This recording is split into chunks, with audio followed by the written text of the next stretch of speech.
Halo semuanya, yuk kita langsung aja bahas salah satu pertanyaan yang paling sering bikin pusing kepala. Kenapa ya rasanya uang tuh cepet banget habis, padahal kita udah kerja keras? Nah, kali ini kita bakal bongkar sama-sama, apa sih akar masalahnya? Pertanyaan di layar ini kedengeran familiar banget gak sih? Kamu ngerasa udah banting tulang, gaji mungkin udah naik, tapi pas akhir bulan lihat saldo, kok kayaknya nggak ada kemajuan sama sekali? Tenang, kamu nggak sendirian kok. Dan kabar baiknya, ada alasan logis di balik semua ini yang bakal kita bedah bareng-bareng. Oke, kita lurusin dulu ya satu hal. Bekerja keras itu penting banget, itu udah pasti. Tapi coba dilihat perbandingannya di sini. Kerja keras doang ternyata nggak cukup buat bikin kondisi finansial kita jadi lebih baik. Pembeda yang sesungguhnya itu seringkali ada di sisi yang satunya lagi. Kebiasaan finansial kita. Yep, hal-hal kecil yang kita lakukan dengan uang setiap hari. Terus, apa aja sih kebiasaan yang bikin kita stuck ini?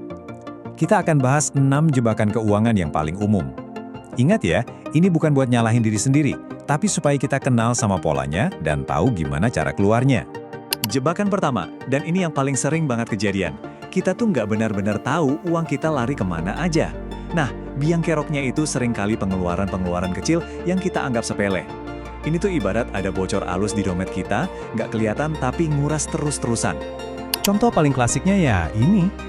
Segelas kopi setiap pagi sebelum berangkat kerja. Rp25.000. Kelihatannya kecil kan? Gampang banget buat kita mikir, cuma segitu doang, nggak akan ngaruh banyak. Tapi coba kita lihat gambaran besarnya. Dan voila, ini dia kenyataannya. Pengeluaran kecil yang sama, kalau dijalanin setiap hari, dalam setahun bisa jadi lebih dari Rp9 juta. Coba deh bayangin, uang segitu bisa kamu pakai buat apa? Nah, inilah kekuatan dari pengeluaran kecil yang nggak terlacak. Dia numpuk diam-diam tanpa kita sadari. Lanjut ke jebakan kedua, berlayar tanpa peta. Kalau kita nggak punya tujuan yang jelas buat uang kita, ya gampang banget uang itu dihambur-hamburkan tanpa arah. Gaji masuk, terus ya udah pergi gitu aja buat hal-hal yang mungkin sebenarnya nggak terlalu penting buat kita. Nah, yang menarik dari definisinya adalah tujuan finansial itu pada dasarnya ngasih pekerjaan buat uang kita. Mau itu buat dana darurat, DP rumah, atau buat masa pensiun, tujuan ini jadi kayak saringan yang kuat. Ini bantu kita buat lebih gampang bilang enggak ke pengeluaran impulsif dan bilang iya buat nabung. Kalau yang ini jebakan yang licik banget. Banyak banget yang kena, bahkan yang penghasilannya udah tinggi sekalipun. Namanya inflasi gaya hidup.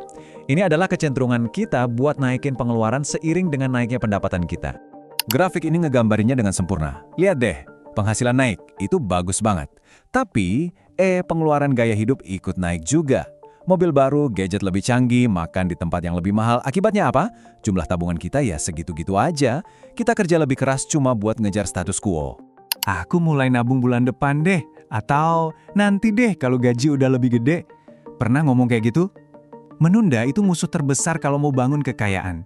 Banyak yang mikir nabung itu bisa nunggu. Padahal aset terbesar kita dalam keuangan itu bukan uangnya, tapi waktu. Garis waktu ini nunjukin dengan jelas kenapa waktu itu berharga banget. Lihat deh bedanya. Orang yang mulai di umur 25 bisa ngerasain kekuatan pertumbuhan eksponensial. Tapi makin lama kita nunda, misalnya baru mulai di umur 45, usahanya harus jauh lebih keras cuma buat ngejar ketertinggalan. Jebakan kelima ini jujur aja agak ironis. Kita ini ngabisin waktu bertahun-tahun di sekolah buat belajar macam-macam, kita rela ngeluangin waktu buat dalemin hobi, tapi seringkali kita abai sama satu subjek yang paling ngaruh ke hidup kita sehari-hari, keuangan pribadi. Bagian ini mungkin agak jelek ya, tapi ini jujur banget. Coba lihat angkanya. 45% waktu kita buat karir, 30% buat hobi, tapi buat belajar soal keuangan pribadi, cuma 5%. Kecil banget kan porsinya untuk sesuatu yang ngaruh ke semua area lain di hidup kita. Padahal pemahaman inilah yang seharusnya jadi fondasinya. Dan ini dia jebakan terakhir, yang sifatnya paling psikologis. Seringkali, kita tuh sebenarnya udah tahu loh harus ngapain. Kita tahu kita harus nabung, kita tahu kita harus catat pengeluaran. Tapi ada rasa takut atau ngerasa kewalahan duluan yang akhirnya bikin kita nggak ngambil langkah pertama. Nah, ketakutan ini akhirnya jadi lingkaran setan penundaan yang nggak ada habisnya. Kita terus nunda tindakan-tindakan penting ini sambil berharap suatu saat nanti bakal ada waktu yang tepat. Padahal perubahan itu cuma akan terjadi kalau kita yang memulainya, sekecil apapun langkahnya. Oke, kita udah identifikasi 6 jebakan utama tadi. Mungkin kamu ngerasa kena banget di satu atau bahkan beberapa poin. Pertanyaan logis selanjutnya adalah, terus gimana dong cara keluarnya? Dan Disinilah letak kabar baiknya. Ini adalah titik balik dari semuanya. Masalah keuangan itu seringkali bukan karena kita nggak mampu atau nggak pinter. Ini murni soal kebiasaan. Dan ini adalah pesan paling penting dari seluruh pembahasan kita hari ini. Coba diresapi kalimat ini baik-baik. Kebiasaan, mau sekecil atau seburuk apapun itu, bukanlah takdir.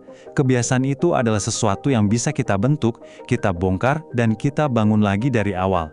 Kesadaran ini tuh benar-benar memberdayakan loh.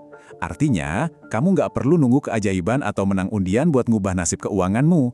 Kamu cuma perlu fokus buat ngubah tindakan-tindakan kecil yang selama ini kamu lakuin tiap hari tanpa kamu sadari. Jadi, mari kita tutup dengan sebuah pandangan ke depan. Masa depan keuanganmu yang lebih baik itu nggak dimulai tahun depan atau nunggu kamu dapat promosi. Nggak.